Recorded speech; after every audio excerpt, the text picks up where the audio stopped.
ನಮಸ್ತೆ, ನಾನು ಡಾಕ್ಟರ್ ವರ್ಷಾ, ಕನ್ಸಲ್ಟೆಂಟ್ ಇನ್ reproductive medicine, ಗರ್ಭಗುಡಿ IVF centre, Bangalore.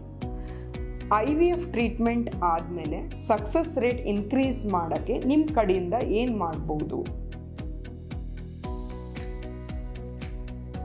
IVF success ತುಂಬ ಫ್ಯಾಕ್ಟರ್ಸ್ಗಳ ಮೇಲೆ ಡಿಪೆಂಡ್ ಇರುತ್ತೆ. ಒಂದು, ನಿಮ್ಮದು ಮೊಟ್ಟೆ ಅಂದರೆ ಎಗ್ ಕ್ವಾಲಿಟಿ ಹೆಂಗಿದೆ, ವೀರ್ಯಾಣು ಕ್ವಾಲಿಟಿ ಹೆಂಗಿದೆ, ಭ್ರೂಣ ಕ್ವಾಲಿಟಿ ಹೆಂಗಿದೆ, ಮತ್ತು ಗರ್ಭಚೀಲದ ಲೈನಿಂಗು ಹೇಗಿದೆ. ಈ ಥರ ನಾನಾ ಫ್ಯಾಕ್ಟರ್ಗಳ ಮೇಲೆ IVF ಸಕ್ಸಸ್ ರೇಟು ಡಿಪೆಂಡ್ ಆಗಿರುತ್ತೆ. ಅದರ ಜೊತೆಗೆ ನೀವುಗಳು ಏನು ಮಾಡ್ಬೋದು ಸಕ್ಸಸ್ ರೇಟ್ ಇನ್ಕ್ರೀಸ್ ಮಾಡೋಕ್ಕೆ ಅಂದರೆ, ಮೊದಲನೇದಾಗಿ IVF ಟ್ರೀಟ್ಮೆಂಟ್ ಆದಮೇಲೆ ಡಾಕ್ಟರ್ಸು ನಿಮಗೆ ಒಂದು ಲಿಸ್ಟ್ ಆಫ್ ಮೆಡಿಕೇಷನ್ಸು ಅಡ್ವೈಸ್ ಮಾಡಿರ್ತಾರೆ. ಅದರಲ್ಲಿ ತುಂಬ ನ್ಯೂಟ್ರಿಷನಲ್ ಸಪ್ಲಿಮೆಂಟ್ಸ್ ಇರುತ್ತೆ ಮತ್ತು ಅವಶ್ಯಕತೆ ಇರೋ ಹಾರ್ಮೋನ್ಸ್ ಇರುತ್ತೆ.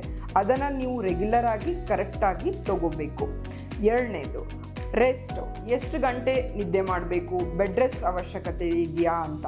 ಸೊ 8 ರಿಂದ 10 ಗಂಟೆಗಳ ಕಾಲ ನಿದ್ದೆ ಮಾಡಿದರೆ ಸಾಕು.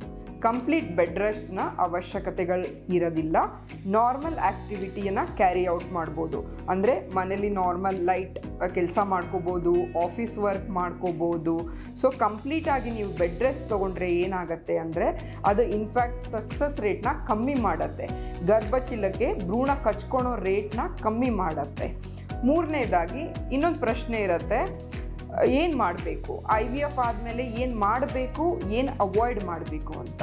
ಸೊ IVF ಟ್ರೀಟ್ಮೆಂಟ್ ಆದಮೇಲೆ ನೀವು ಆದಷ್ಟು ಲಾಂಗ್ ಡಿಸ್ಟೆನ್ಸ್ ಟ್ರಾವೆಲ್, ದೂರ ಪ್ರಯಾಣನ ಅವಾಯ್ಡ್ ಮಾಡಬೇಕು. ಮತ್ತು ಸೆಕ್ಷುವಲ್ ಕಾಂಟ್ಯಾಕ್ಟ್ನ ಅವಾಯ್ಡ್ ಮಾಡಬೇಕು. ಜಂಪಿಂಗ್ ಎಕ್ಸಸೈಸಸ್ ಮತ್ತು ಬಾಡಿ ಮೇಲೆ ತುಂಬ ಸ್ಟ್ರೈನ್ ಮತ್ತು ಸ್ಟ್ರೆಸ್ ಆಗೋ ಕೆಲಸಗಳನ್ನ ಅವಾಯ್ಡ್ ಮಾಡಬೇಕು.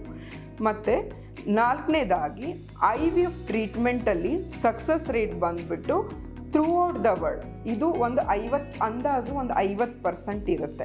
ಸೊ ಇದನ್ನು ನಾವು ಎಲ್ಲರೂ ಡಾಕ್ಟರ್ಸ್ ಆದ ನಾವು ಕೂಡ ಮತ್ತು ನೀವು ಕಪಲು ಕೂಡ ಈ ರಿಯಾಲಿಟಿನ ಅಂಡರ್ಸ್ಟ್ಯಾಂಡ್ ಮಾಡಿಕೊಂಡು ನಮ್ಮ ಮೈಂಡ್ಗೆ ತುಂಬ ಸ್ಟ್ರೆಸ್ ಕೊಡಬಾರ್ದು. ಮೈಂಡನ್ನು ತುಂಬ ಕಾಮ್ ಆ್ಯಂಡ್ ಪೀಸ್ಫುಲ್ ಆಗಿ ಇಟ್ಕೋಬೇಕು. ಇದನ್ನು ನೀವು ಯಾವ ರೀತಿ ಮಾಡ್ಕೋಬೋದು? IVF ಟ್ರೀಟ್ಮೆಂಟ್ ಆದಮೇಲೆ ನಿಮ್ಮನ್ನು ನೀವು ಸ್ವಲ್ಪ ಯೋಗ, ಮೆಡಿಟೇಷನ್ನು, ಒಳ್ಳೆ ಮ್ಯೂಸಿಕ್ಕು, ಒಳ್ಳೆ ಪುಸ್ತಕಗಳನ್ನು ಓದ್ಬಿಟ್ಟು ನಿಮ್ಮ ಮೈಂಡನ್ನ ಕಾಮಾಗಿ ಪೀಸ್ಫುಲ್ಲಾಗಿ ಇಟ್ಕೊಳ್ಬೇಕು. ಮತ್ತು ಇನ್ನೊಂದು ಬಂದ್ಬಿಟ್ಟು ಯಾವ ರೀತಿಯಾದ ಆಹಾರ ತಗೊಳ್ಬೇಕು ಅನ್ನೋದು ಒಂದು ಪ್ರಶ್ನೆ ಇರುತ್ತೆ ಕಪಲ್ಸ್ಗೆ. ಸೊ IVF ಆದಮೇಲೆ ಯೂಶಲಿ ನಾವು ಅಡ್ವೈಸ್ ಮಾಡೋದು ಹೋಮ್ ಹೆಲ್ದಿ ಫುಡ್, ಮನೆಯಲ್ಲೇ ಕ್ಲೀನಾಗಿ ಮಾಡಿರೋ ಆಹಾರ. ಆದಷ್ಟು ಆಚೆ ತಿನ್ನೋದನ್ನು ಅವಾಯ್ಡ್ ಮಾಡಬೇಕು. ಲೈಕ್ ಫ್ರೂಟ್ಸು, ವೆಜಿಟೇಬಲ್ಸು, ಆಮೇಲೆ ಪ್ರೋಟೀನ್ಸು, ಸೋಯಾಬೀನು, ಮೊಳಕೆ ಬಂದಿದ್ದ ಕಾಳು, ಮೊಟ್ಟೆ, ಈ ಥರ ಹೆಲ್ದಿಯಾಗಿರೋ ಆಹಾರನ ತಗೋಬೇಕು. ಆದಷ್ಟು ಆಯ್ಲಿ ಫುಡ್ಡು ಮತ್ತು ಜಂಕ್ ಫುಡ್ಸು ಮತ್ತು ಅನ್ಹೆಲ್ದಿ ಅಂದರೆ ಮೀಟ್, ಮಾಂಸನ ಸ್ವಲ್ಪ ಅವಾಯ್ಡ್ ಮಾಡಬೇಕು. Thank you.